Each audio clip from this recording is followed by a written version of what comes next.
The wedding was supposed to happen on Saturday night inside the Vitale estate, and every powerful family in the city had been invited to watch Marcello Vitale bury his past. Marcello Vitale, the most feared mafia boss in the city, and the man I had once called my husband, was going to marry Bianca Romeo, the beautiful daughter of a powerful mafia family. Bianca was rich, polished, graceful, and exactly the kind of woman Isabella Vitale had always wanted beside him. Isabella, Marcello's stepmother and the cold matriarch of the Vitale house, had waited almost 7 years for this wedding. To the guests, it looked like a perfect alliance.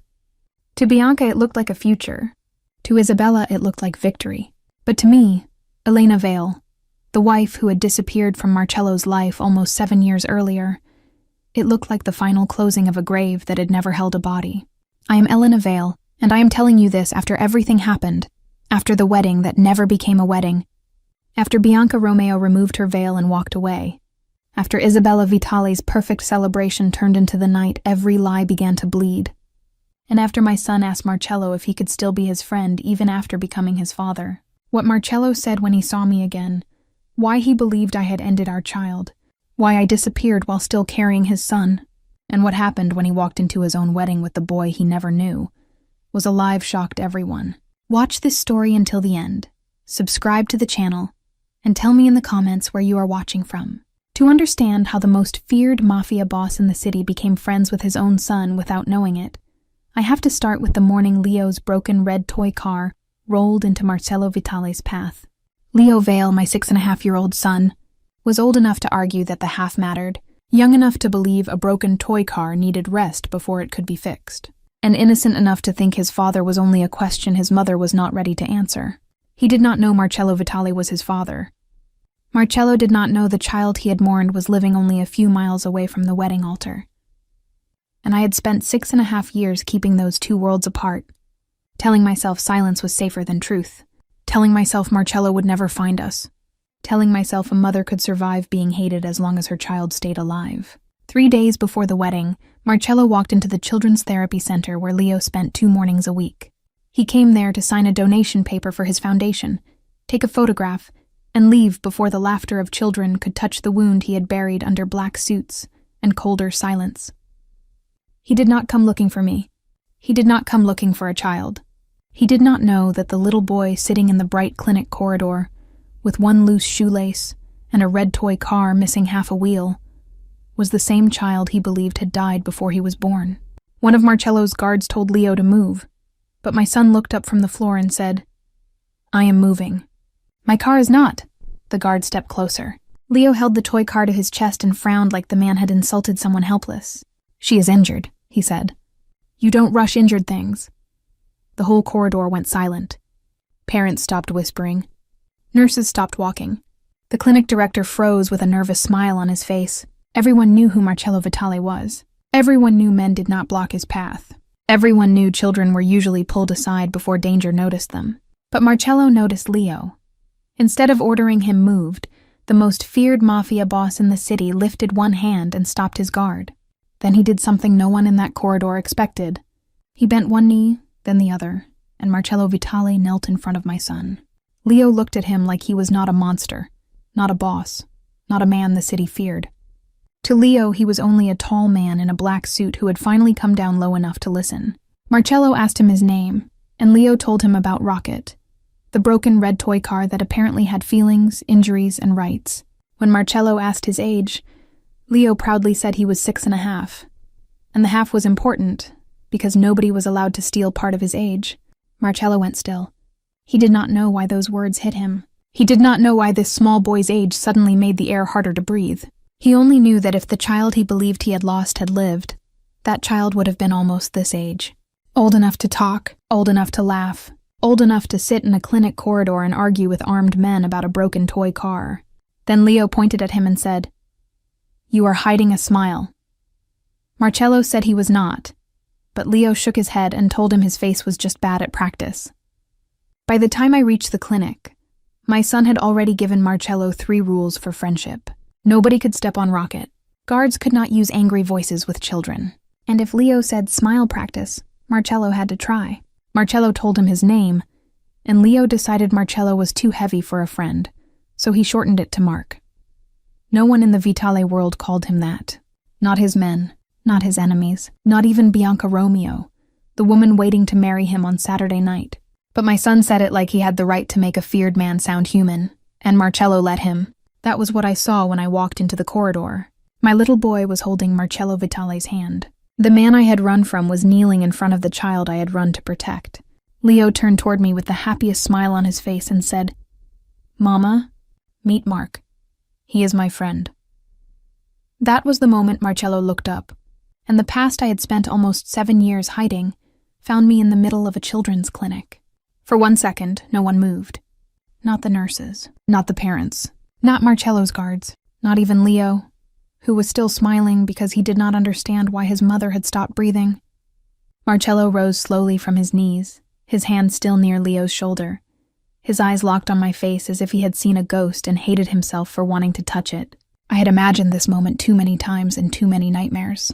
In some of them, he came with men and guns. In some of them, he came with lawyers and took Leo away from me. In some of them, he did not speak at all. But I had never imagined he would find me like this, with our son smiling between us and calling him friend. "Mama?" Leo asked softly. "Are you okay?" I forced my hand to move before my fear reached his face. I bent down, picked up the bag I had dropped, and tried to sound like the mother he knew. Calm, warm, safe. "I'm okay, sweetheart." Leo looked between me and Marcello. "Do you know Mark?" The question entered the corridor like a blade. I looked at Marcello, and he looked back at me with the same eyes I had once seen over candlelight, over hospital paperwork, over the life we had thought we were building before everything turned dark. But those eyes were not soft now. They were black with 7 years of pain. "Yes," I said carefully. "I know him." Leo brightened. "He is nice." His face was bad, but then it did smile practice. One of Marcello's guards shifted behind him. Marcello did not look away from me. I saw him take in my plain blue dress, my tired face, the cheap clinic badge hanging from my bag, the absence of jewelry, the absence of his name. Then his gaze moved to Leo again, not with recognition, not yet, but with something sharp and wounded. He saw a child at my side. He saw a child who called me Mama. And because of the lie he had carried for almost 7 years, he saw the cruelest thing a broken man could see. The woman he believed had destroyed his baby standing alive with another child. "Leo," I said, keeping my voice gentle, "go to Miss Clara for a minute. I need to speak to Mr. Vitale." Leo's face folded with confusion, but he said I can call him Mark. "Just for a minute, baby." Miss Clara, Leo's therapist, stepped forward carefully. She was a kind woman with silver glasses and a habit of speaking softly around frightened parents. She reached for Leo's hand, but Leo hesitated and looked back at Marcello. "You won't disappear, right?" Marcello's jaw tightened. His voice came out low. "No." Leo nodded as if that settled the whole world, then walked with Miss Clara toward the therapy room, dragging Rocket against his chest. I waited until the door closed behind him before I let my shoulders drop. I had survived black cars, fake names, unpaid bills, and nights when Leo had fever and I had no one to call. But standing in front of Marcello again made me feel 18 weeks pregnant and helpless in a clinic bed all over again. Marcello took 1 step closer. He did not touch me. He knew better, or maybe he hated me too much. "Almost 7 years," he said. My throat tightened. "Please leave." Something cold passed over his face. "Leave?" he repeated. "You left first." I looked toward the therapy room door. "Not here. You do not get to choose where my grief speaks." "Marcello." His name tasted like a wound in my mouth. His eyes flickered at the sound of it, but only for a second. Then he looked past me, toward the room where Leo had gone. "That boy," he said. "Is he yours?" Every instinct in my body locked around my son. "What does it matter to you?" His voice dropped lower. "I asked you a question." "Yes," I said. "He is my son." Marcello went still in a way that frightened me more than shouting would have. I watched the answer strike him, not because he understood the truth, but because he understood only the lie. He believed I had been capable of ending our child. Now I was standing in front of him with another one, To him, that must have looked like proof that I had wanted motherhood, just not with him. He looked at me as if the last living part of his heart had been insulted. "So you wanted a child," he said. I closed my eyes for half a second. "Don't. You wanted to be a mother. Marcello, please. Then why did you destroy mine?" The words hit me so hard I almost stepped back. I had prepared myself for anger. I had prepared myself for accusations. But nothing could have prepared me for hearing him say mine while our son was sitting on the other side of a therapy room door, alive because I had chosen silence over my own heart. My hands trembled around the strap of my bag. I wanted to scream the truth. I wanted to tell him Leo was not another child. Leo was his. Leo was the baby he had cried for behind locked doors. Leo was the heartbeat they had told him was gone, but the old fear rose before the words did. The Vitale family did not lose things quietly. If Marcello knew, Isabella would know. If Isabella knew, Rocco would move. And I had not kept Leo alive for 6.5 years just to break at the first sound of his father's pain. "I don't want to talk to you," I said. "You owed me one answer 7 years ago. And I am still not giving it to you." His face hardened. "You left me with a dead child in silence." I looked at him then, truly looked at him, and saw what the lie had done. The city feared Marcello Vitale because he had become a man no one could reach. But I knew what he had been before. I knew the man who had pressed his palm to my stomach and whispered to a child who had not yet kicked. I knew the man who had ordered a nursery painted pale green because he said no child of his would grow up surrounded by black. I knew the man who had waited outside doctor appointments pretending he was not nervous. That man had been buried too. "Then keep the silence," I said, my voice breaking despite everything. "It is safer than the truth." Marcello's eyes narrowed. For the first time, anger gave way to suspicion. "What does that mean?" "It means leave us alone." "You think I will walk away after finding you like this?" "I think you are getting married in 3 days." His mouth tightened. "And I think whatever you believe about me," I continued, "whatever you think I did, Leo has nothing to do with it. Do not bring your grief near my son." His eyes darkened at my son, but he did not miss the way I said it. "My son, not our son. Not yours. Mine." I hated myself for the word, but I needed the wall it built. Before he could answer, Miss Clara opened the therapy room door and Leo peeked out. "Mama, are we going home?" I turned immediately. "Yes, sweetheart." Leo came to me, still holding Rocket. He looked at Marcello with childlike seriousness. "Are you coming tomorrow?" I froze. Marcello looked down at him. In that moment, I saw his anger collapse under something he did not understand. Leo was not afraid of him. Leo expected him. Leo had already made a place for him in tomorrow. "I don't know," Marcello said. Leo frowned. "Friends don't say I don't know. They say I will try." Marcello's throat moved. "Then I will try." I took Leo's hand before my own tears betrayed me. "Come on." I walked out of that clinic with my son beside me and Marcello's eyes on my back. I felt them all the way through the lobby, past the reception desk, through the glass doors, and into the parking lot where sunlight made everything look too normal. Leo talked about Rocket's wheel, about Mark's serious face, about how big men listened better when they kneeled. I nodded at the right places, but my eyes had already found the black sedan parked near the far gate. It did not belong to Marcello's convoy. The windows were tinted. The engine was running. The driver was not looking at his phone, not really. He was looking at us, at me, at Leo. I pulled Leo closer. "Mama?" he asked. "Stay beside me." The sedan moved slowly, as if it had only been waiting for me to notice. It rolled past the front of the clinic, paused long enough for the driver to lift a phone to his ear, then turned out of the lot and disappeared into traffic. My stomach turned cold. For years, fear had been a quiet roommate in my life. That morning, it became a hand around my throat. Inside the clinic, Marcello stood near the glass doors, watching the black sedan leave. I did not know then that he had seen it too. I took Leo home by a different route. I changed buses twice. I walked 4 blocks with him, even though he complained that Rocket was tired and his laces were fighting again.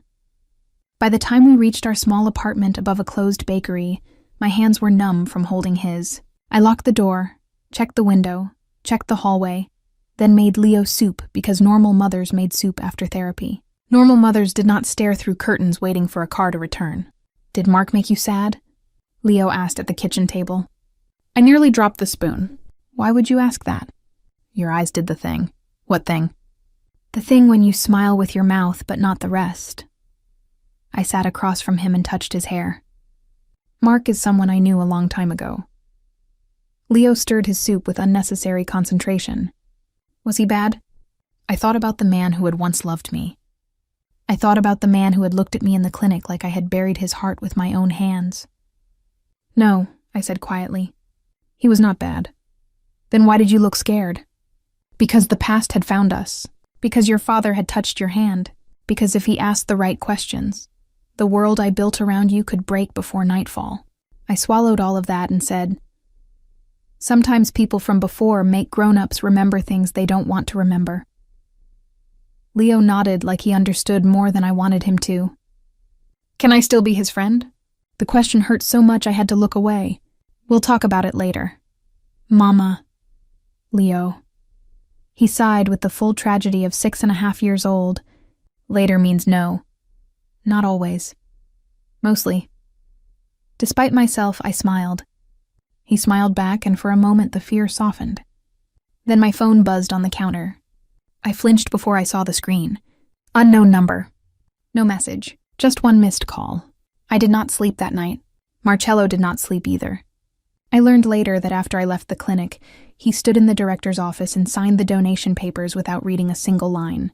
The director thanked him, praised his generosity, and said the foundation's support would change many children's lives. Marcello heard none of it. He was still hearing Leo say 6.5. He was still hearing me say it is safer than the truth. He was still seeing the black sedan watching my son. When he returned to his car, his most trusted man, Dante Russo, was waiting beside the open door. Dante Russo had served Marcello for 15 years, first as a driver, then as an advisor, then as the only man Marcello trusted to speak when everyone else stayed silent. He saw Marcello's face and knew something had changed. Cancel the afternoon meetings? Dante asked. Marcello did not answer immediately. He looked back at the clinic. Find out everything about Elena Vale. Dante's expression shifted. He knew my name. Everyone close to Marcello knew my name, even if they rarely dared to say it. Everything? Where she lived. Who helped her. Where she works. Who the boy is. When he was born. Who his father is. Everything. Dante hesitated only once. And if the boy is nothing? Marcello's jaw tightened. Then I will know I was a fool for one morning. And if he is something? Marcello looked at him then.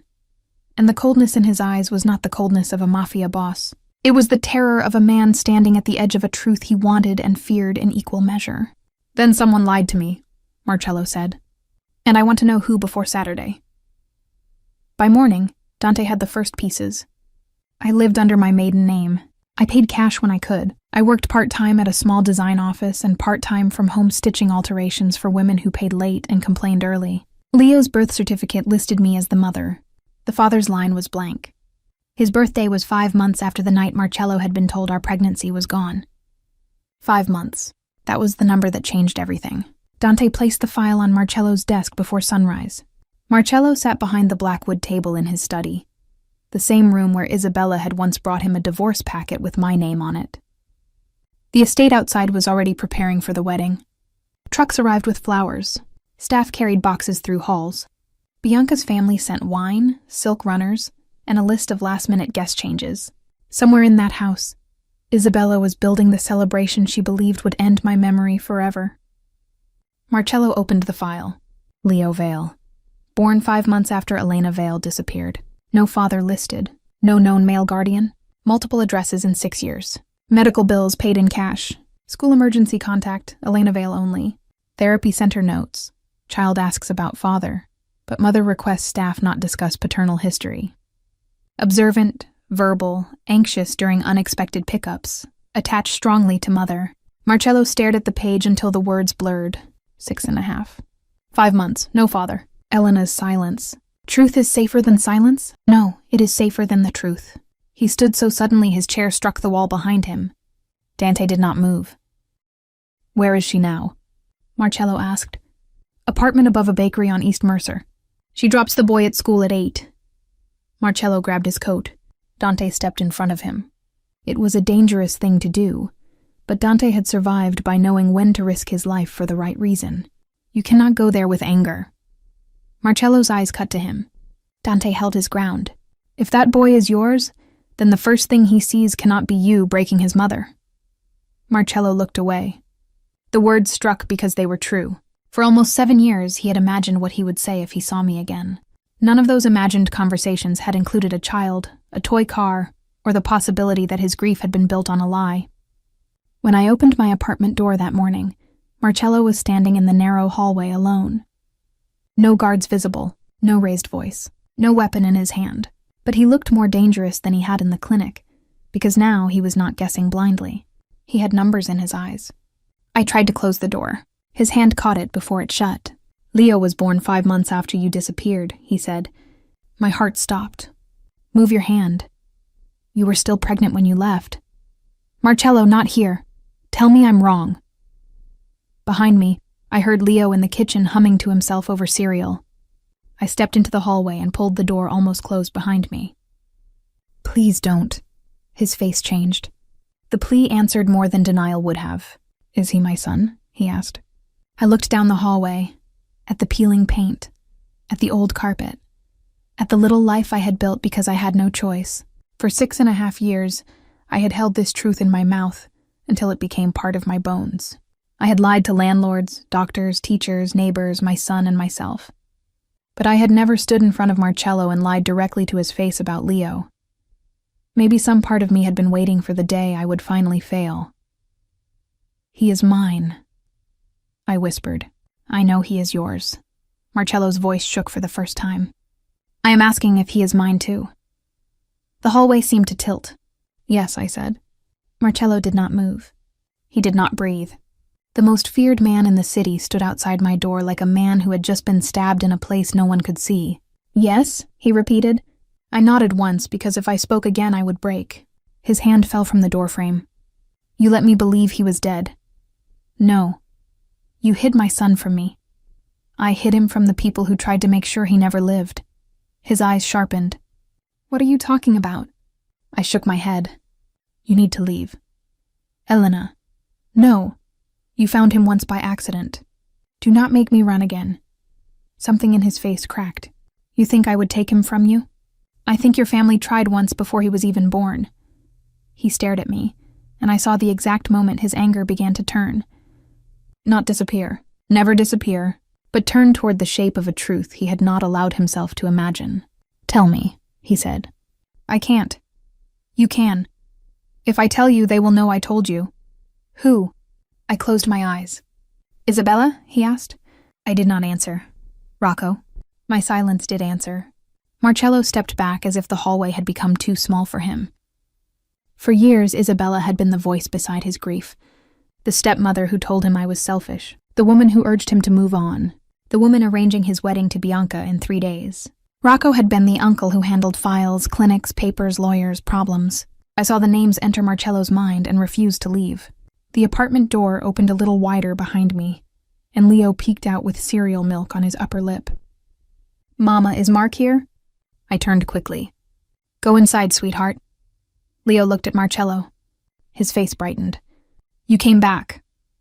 Marcello's expression changed so painfully I almost looked away. He lowered himself slightly, not fully kneeling this time, but enough that Leo did not have to look too far up. I said I would try. Leo nodded. "Good. Because friends don't disappear." "No," Marcello said softly. "They don't." Leo smiled and went back inside when I asked him to, but the damage had been done. Marcello had heard his son welcome him back. He had seen how easily Leo trusted him. He had felt the life that had been kept from him brush past his hands and disappear into a kitchen with chipped tiles. I stepped into the hallway and closed the door behind me. "You cannot tell him," I said. Marcello's eyes returned to mine. "I will not break him.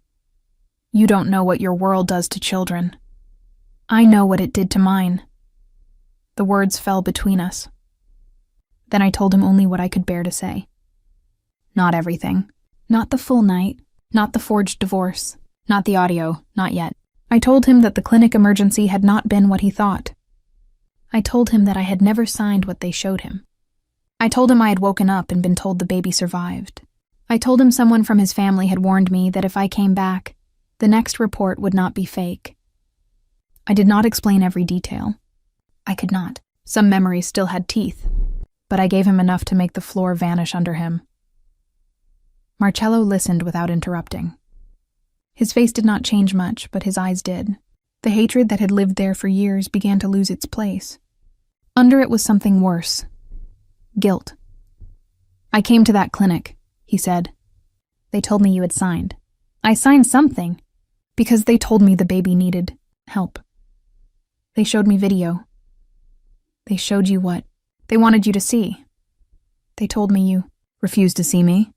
I asked for you until they put me under. His throat moved. He turned away and placed one hand against the hallway wall.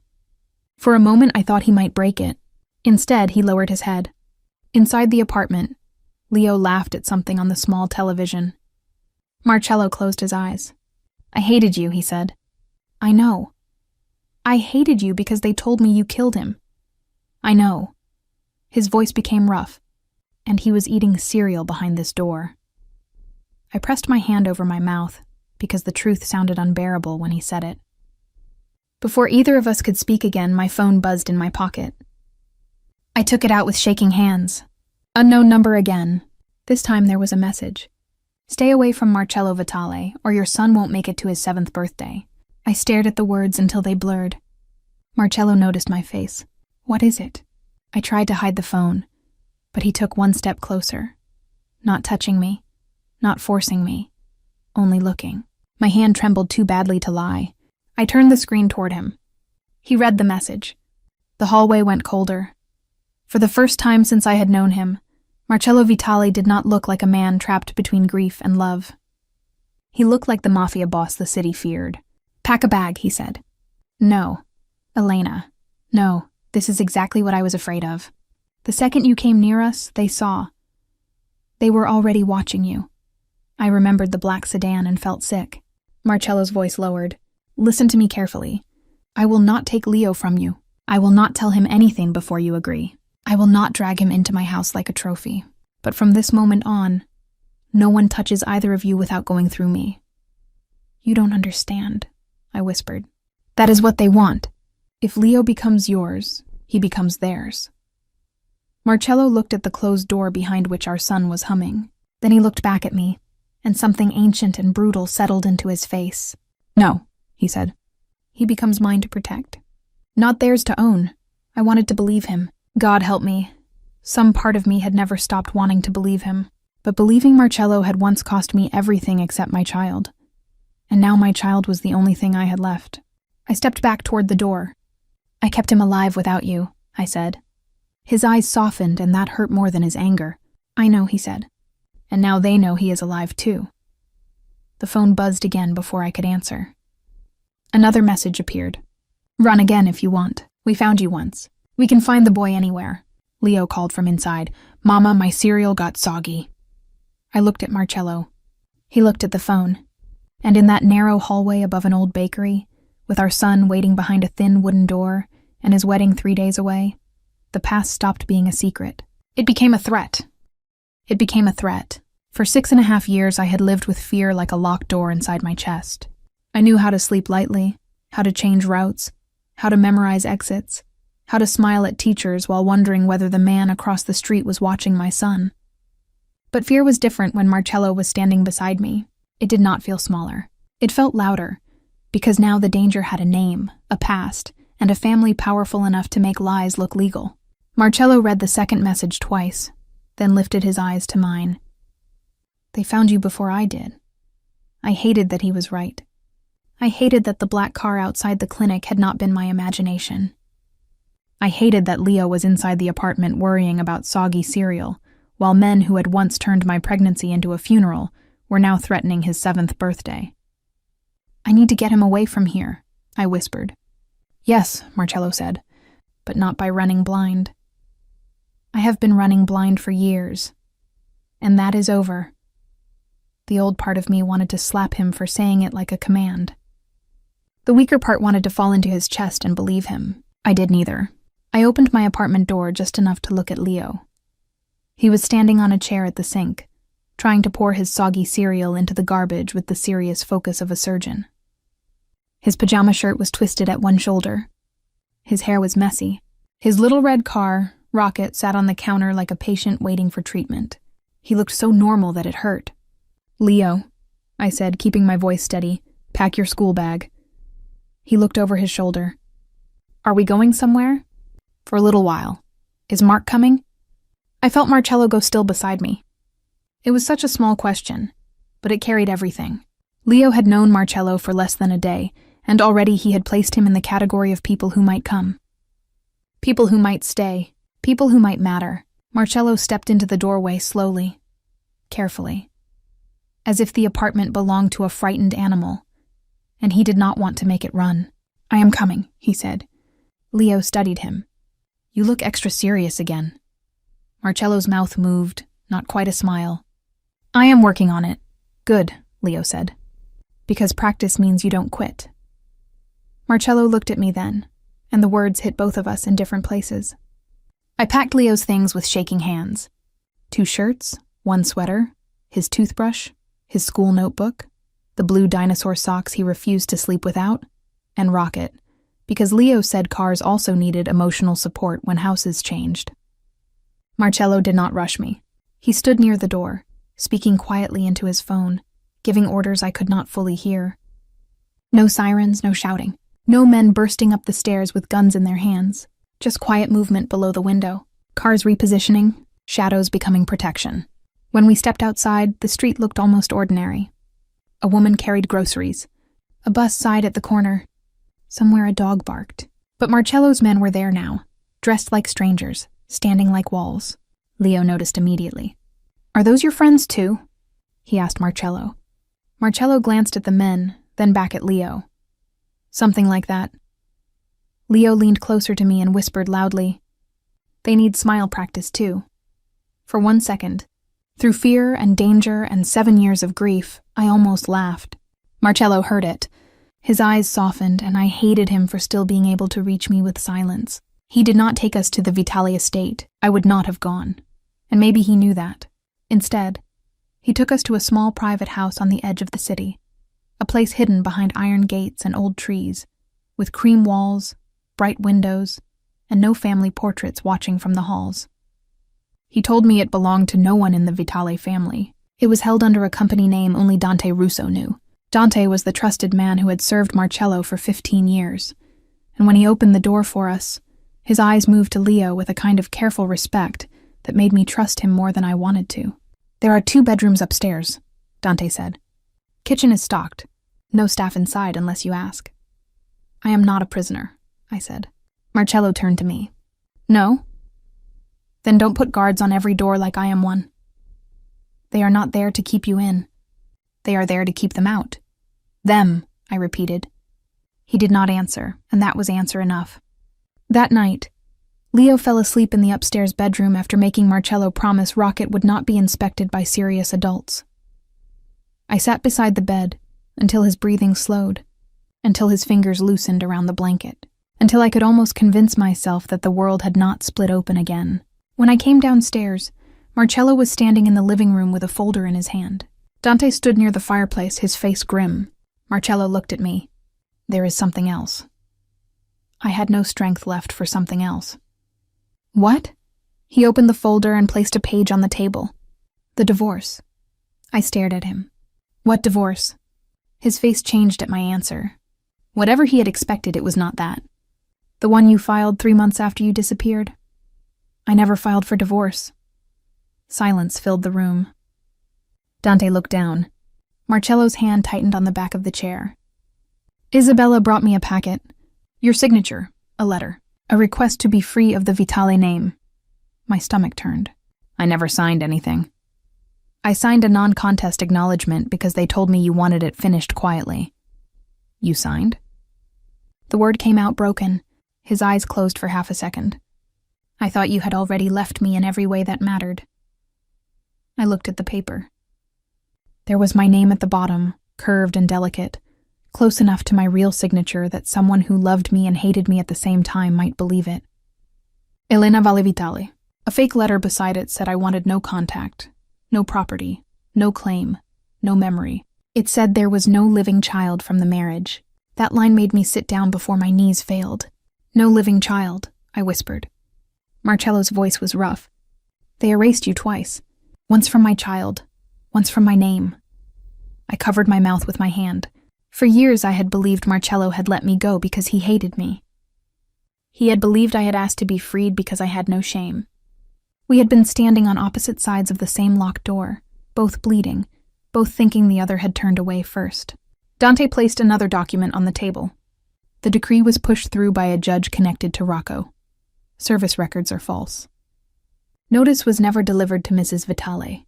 The notary stamp on her filing appears forged. Legally, once fraud is proven, the decree collapses. I looked up slowly. So what am I? Marcello looked at me then with a pain so bare it was almost unbearable. My wife, he said. If you still hate the word, I deserve that. But on paper and truth, before God, you were never the one who left our marriage. They dragged you out of it and made me sign grief. I wanted to answer. I wanted to tell him I did not hate the word. I hated how much I had missed it. But from upstairs, Leo called softly, "Mama." I stood immediately. Marcello stepped back to let me pass.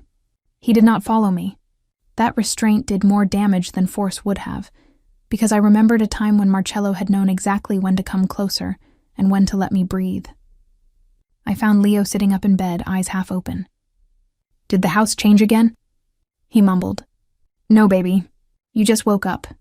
Is Mark downstairs?" "Yes. He didn't disappear?" "No." Leo lay back down, satisfied. "Good. Tell him tomorrow is still smile practice." I brushed his hair back. "I will." When I returned downstairs, Marcello was alone.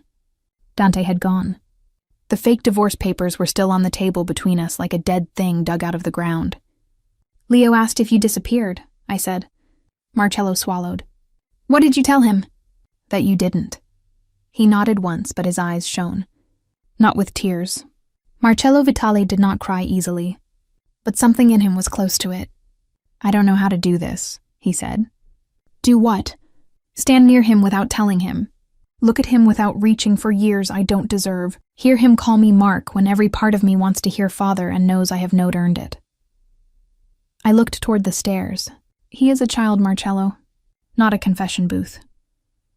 I know. He cannot carry our pain. I know. And if we tell him gently, together. Not because you are angry.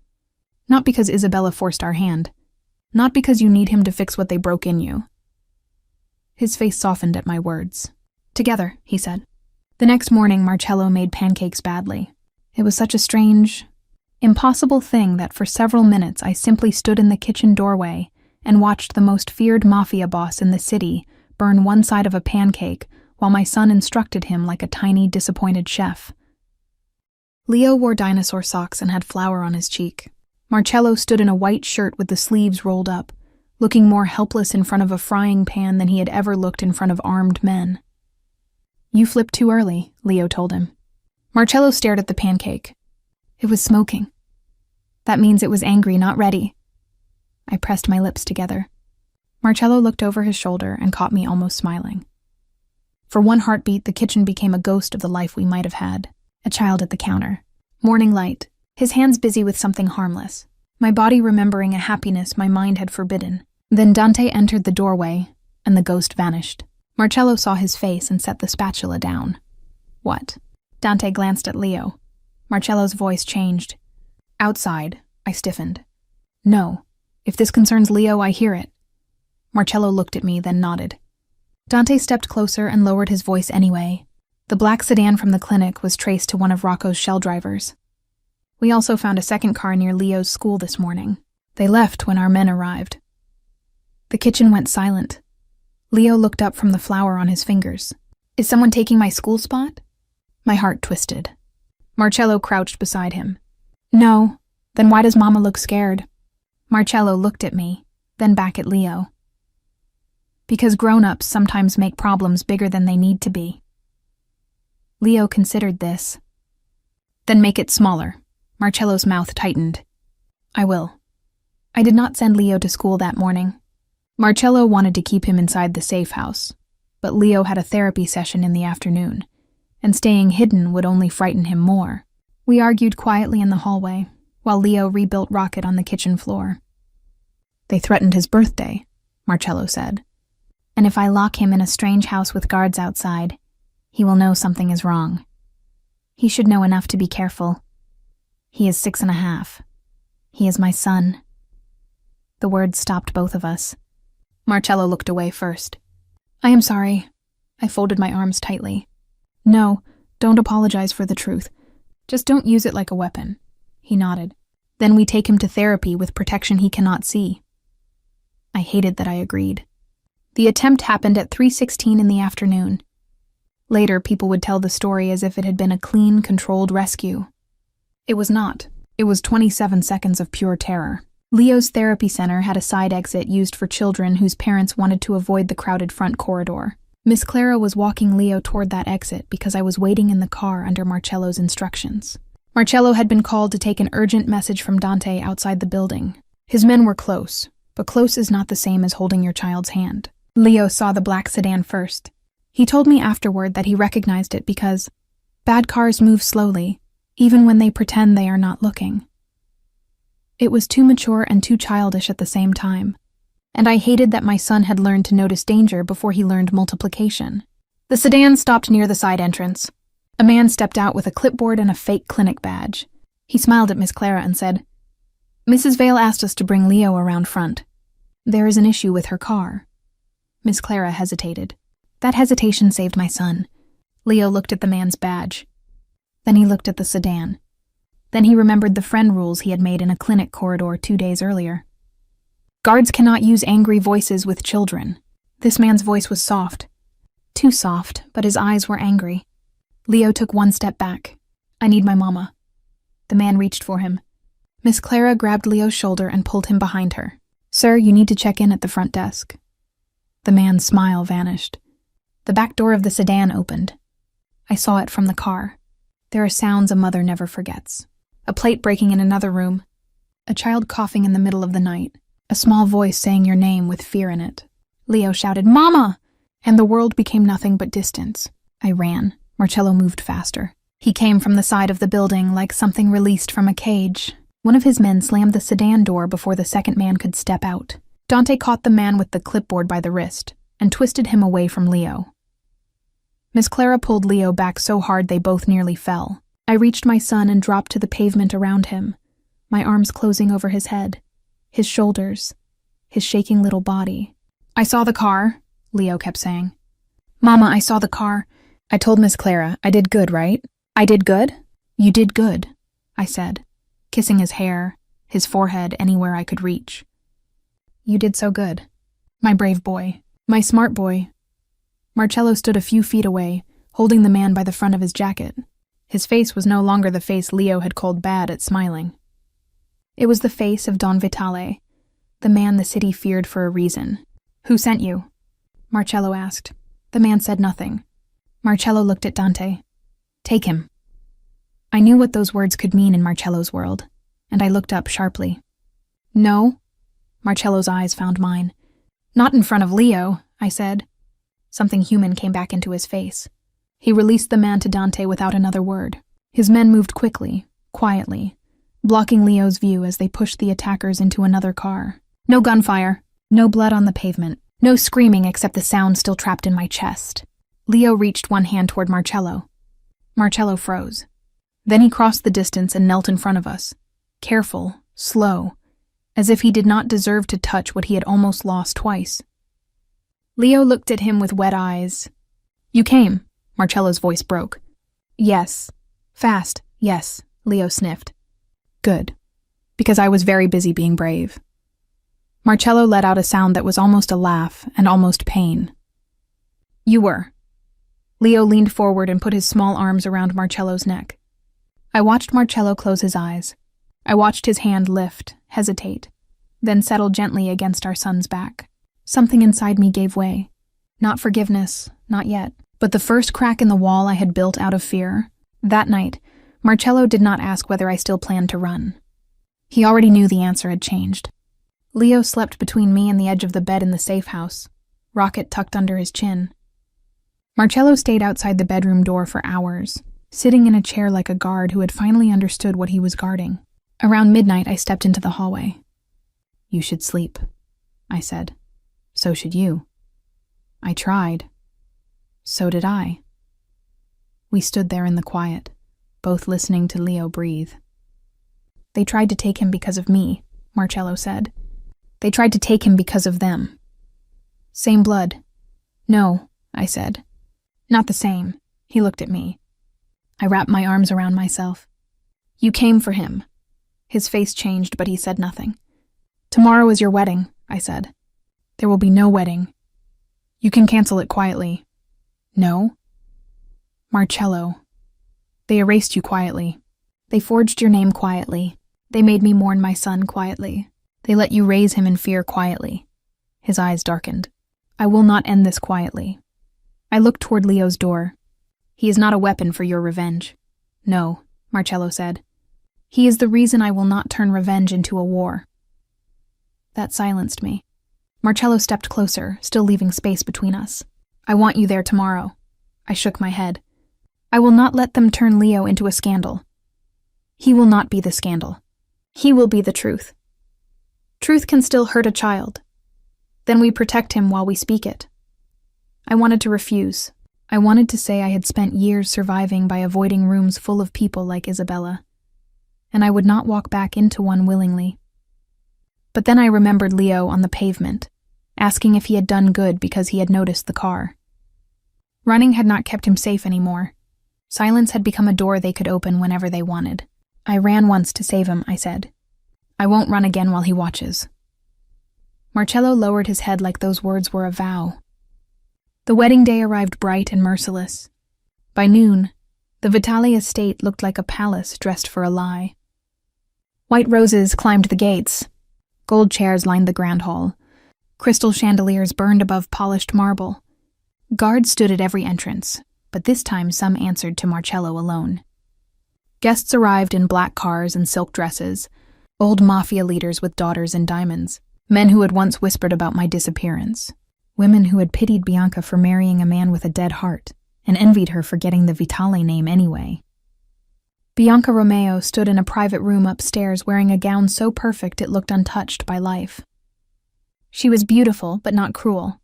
That mattered. She had accepted an alliance, not a love story. She had been told Marcello was free, that his first wife had destroyed his child and disappeared, that the past was ugly but finished. I wondered what it felt like to stand dressed as a bride inside someone else's unfinished wound. Isabella moved through the estate like a queen before a coronation. She wore silver, not white, but she shone brighter than the flowers. Rocco stood beside her, whispering into phones, checking doors, controlling staff, still believing control meant safety. Neither of them knew the men who had tried to take Leo had already talked, not because Marcello tortured them in some dark room, because Dante had found the money trail, the messages, the orders, and the fear beneath their loyalty. At 6 o'clock, Marcello stood at the altar. He wore black. No flower on his lapel. No smile, no softness. To the guests, he looked like a man ready to marry duty. To me, standing behind the closed doors of the hall with Leo's hand in mine, he looked like a man standing at the edge of a grave with a shovel in his hand. Leo looked up at me. He wore a small navy suit Marcello had sent, but I had chosen. No Vitale crest, no family pin, just my son, nervous and brave. "Are we late?" he whispered. "No. Is Mark inside?" "Yes. Is he getting married?" I knelt in front of him and touched his cheek. We had told him only enough that morning.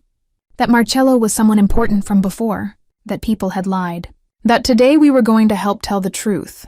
Not the full truth of father yet. Not before the room. Not before the noise. He trusted me, but I could see questions gathering in his eyes. "Not anymore," I said. The doors opened. The hall turned. The first sound was not a gasp. It was the sudden absence of music. I walked in holding Leo's hand. Whispers broke like glass. "Elena? Is that her?" She was gone. The child. Isabella's face lost color so quickly that for one savage second I understood why she had feared this moment. I was not supposed to walk back into that house. I was supposed to remain a story she controlled, a shameful name spoken in low voices, a woman who had vanished conveniently before Bianca could rise. But I was there, alive, walking, holding the boy she had tried to erase before he had a name. Bianca stood at the front of the hall, veil over her face, still as a statue. Marcello turned from the altar. He did not look surprised. He looked relieved. The officiant stammered, "Don Vitale?" Marcello lifted one hand and the room obeyed. "There will be no wedding today," he said. A murmur swept through the hall. Isabella moved first. "Marcello," she said sharply, though her smile tried to stay in place, "do not humiliate this family." Marcello looked at her. "You humiliated this family when you forged my wife's divorce, buried my living child on paper, and dressed another woman in white to replace the mother you failed to erase." The room exploded into whispers. Bianca's hand rose slowly to her veil. Rocco stepped forward. "This is grief talking. Elena has manipulated." "Be quiet," Marcello said. "2 words, not shouted, not dramatic." But Rocco stopped. Marcello walked down the steps from the altar and came toward us. He did not take Leo from my hand. He did not pull me into some public claim. He knelt in front of Leo, just as he had in the clinic corridor. "Little lion," he said softly. "None of this is because you did something wrong." Leo looked at me, then at him. "Okay." Then Marcello stood and faced the room. "This is Elena Vale," he said. "My wife. The woman many of you were told abandoned me after ending our child." My lungs tightened. Marcello's voice did not break, but it carried something heavier than rage. "That story was a lie." Isabella shook her head. "Marcello, stop. No, you stopped my life for almost 7 years. Now you will listen." Dante moved to the side of the hall. A screen lowered behind the altar, the same screen that had been prepared to show childhood photographs of Bianca and Marcello for the wedding guests. Instead, it lit with documents. Marcello did not drown the room in details. He gave them enough to make denial impossible. Elena was taken to a private clinic while pregnant with my child. I was sent away for a fake emergency. A consent form was forged. A medical report was falsified. A clinic video was edited. I was told the pregnancy was terminated by her choice. She was told that if she came back to me, our child would not survive the next attempt. Guests stared at the screen as the forged signature appeared beside the real one. Then the clinic timestamp. Then the original hallway footage showing Elena being rushed through doors barely conscious. Then the fake divorce filing with a notary stamp Dante had already proven false. Marcello continued. Months later, I was shown a divorce request Elena never signed. I signed a non-contest paper because I believed the woman I loved had already destroyed everything between us. That document was used to create a false decree, and this wedding was arranged on top of that fraud. Bianca removed her veil. The gesture was small, but the room felt it. She looked at Isabella, then at Rocco, then at Marcello. Her voice was quiet but clear. "You were never trying to give me a husband. You were trying to bury his wife." Isabella's eyes flashed. "Bianca, do not be foolish." Bianca stepped back from the altar. "No, I was foolish when I believed this was an alliance, not a cover-up." For the first time, Isabella looked truly alone. Rocco made one desperate move. "The boy could be anyone's child." Marcello turned to him slowly. "Say that again." Rocco's mouth closed. Dante lifted another document. Paternity was confirmed this morning through medical comparison from Leo's existing records and Don Vitale's verified sample. I looked at Marcello sharply. He held my gaze for a second, apologizing without words. He had not tested Leo behind my back with force. Dante had used records already taken from Marcello's side and a medical marker from Leo's old emergency file, enough to support what the timeline had already proved. I still hated the invasion. I also understood why he needed something Isabella could not twist. Marcello looked back at the room. "Leo is my son." The words landed everywhere. Leo's hand tightened around mine. Marcello's voice changed then. It became lower, more dangerous, but not wild. "You did all of this because you wanted Elena gone before she became impossible to replace. You wanted Bianca beside me. You wanted my son erased before he could become the reason Elena stayed." Isabella's mask finally cracked. "I protected this family."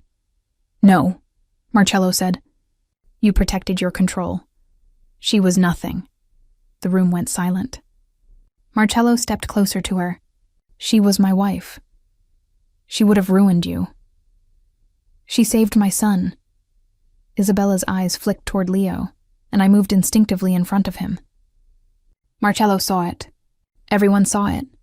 Then he said the line that ended her reign. You thought a wife could be replaced. You forgot the mother of my child could not be erased. No one defended her after that. Rocco was removed by Marcello's men before he reached the side door. The doctor's confession, the driver's payment records, the forged divorce trail, all of it went from wedding evidence to legal fire by midnight. But I barely saw the room after Marcello spoke. I only saw Leo looking up at me with too many questions for a 6.5-year-old heart. We did not tell him in front of them. Marcello understood that without me saying it. He ended the spectacle quickly. He did not force me to stand beside him like a restored trophy. He did not ask me to forgive him under chandeliers. He did not kiss me for the crowd. He only walked us out through a side garden while the wedding guests drowned behind us in the truth. The garden was quiet. White roses climbed the stone wall. Somewhere inside, Isabella's perfect night was collapsing piece by piece. Outside, my son stood between me and Marcello, still holding Rocket, because he had insisted she needed to see the flowers. Leo looked at Marcello. Why did you say I am your son? The question was small. The answer was not. Marcello looked at me first. I nodded, though my heart trembled. He knelt in front of Leo, just as he had in the clinic, just as he had in the hall. Maybe that was how their story would always begin again, with the most feared man in the city lowering himself until a child did not have to look up too far. Because it is true, Marcello said. I was your father before I knew your name. Leo looked at me. Mama, did you know? Tears burned my eyes. Yes, baby, I knew. Why didn't you tell me? I crouched beside him. Because I was scared. Leo's lip trembled. Were you scared of Mark? I looked at Marcello, then back at my son. No, I was scared of the people around him. Marcello's voice was quiet. And she was right to be scared. Leo processed this with the serious effort of a child trying to understand adult pain without letting go of his toy car. So Mark is my papa? If you want him to be, I said. Marcello's eyes closed for a second. Leo turned to him. Are you still my friend? Marcello's face broke in a way I had never seen. Not loudly, not dramatically. Just enough for me to see the man under the boss, the father under the grief. Only if you still want me to be, he said. Leo stepped forward and wrapped his arms around Marcello's neck. You can be papa too, he whispered. But friend rule still stays. Marcello held him carefully, like a man holding a miracle he was afraid to wake. Always, he said. I looked away because I could not watch without breaking. Later, after Leo fell asleep in the safe house with Rocket under one arm, and Marcello's jacket folded at the end of his bed, because he said it smelled like outside and serious. Marcello and I stood on the balcony in the dark. The city glittered below us like it had not spent the day tearing open old wounds. For a long time, neither of us spoke. I don't know how to trust you again, I said finally. I know. I loved you even when I ran from you. That was the worst part. Marcello's hand tightened around the railing.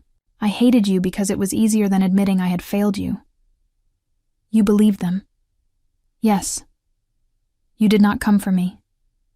His voice was raw. I thought you did not want to be found. I wanted you every day. He closed his eyes. But I wanted Leo alive more, I said. When he opened his eyes again, they were wet.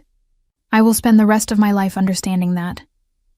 I looked toward the room where our son slept. He cannot become a Vitale weapon. He won't. They will call him heir. Not while I breathe. They will try to shape him. Then they will lose their hands before they touch his childhood. I turned sharply. Marcello softened. Not literally. I am learning. Despite everything, a small laugh escaped me. It hurt, but it was real. He looked at me like that laugh had given him something he did not deserve. Leo will inherit my love before he inherits my name. He will be a child first, not an heir, not a symbol, not a trophy. I believed he meant it. That was not the same as trusting him, but it was the first stone in a bridge I had thought would never exist. The next morning, Leo asked if fathers were allowed at therapy. I said yes. He asked if papas had to follow friend rules. Marcello said yes. He asked if smile practice would be every day. Marcello looked at me before answering. Every day. A week later, we returned to the children's therapy center. Not because everything was healed. Not because the city had stopped whispering. Not because the Vitale name had suddenly become safe. We returned because Leo had an appointment, because Rocket needed to show Miss Clara her repaired wheel, and because normal life had to be built one ordinary morning at a time. The corridor looked the same as the first day. Bright walls, small chairs, cartoon stickers on the glass, parents pretending not to stare as Marcello Vitale walked beside me without guards crowding his shoulders. Leo ran ahead with Rocket in both hands, then stopped and turned back. Papa, he called. Marcello froze. Leo grinned. Smile practice. Marcello knelt in the middle of the corridor, exactly where he had knelt before he knew the truth. This time he knew. This time Leo knew. This time I did not walk in too late. Marcello smiled. Leo studied him seriously. Better, he said. Still a little scary, but better. Marcello looked at me then. Not as a boss, not as a man asking for forgiveness he had not earned yet. Just as the father of my son and the husband I had lost to a lie. He held out his hand. He did not pull. He did not demand. He only waited. For almost 7 years I had survived by running. That morning I stayed. I placed my hand in his. Almost 7 years ago, Marcello Vitale was made to mourn a child who had never died. But the boy in front of him had not only survived. He had taught his father how to love without owning, protect without controlling, and become human again.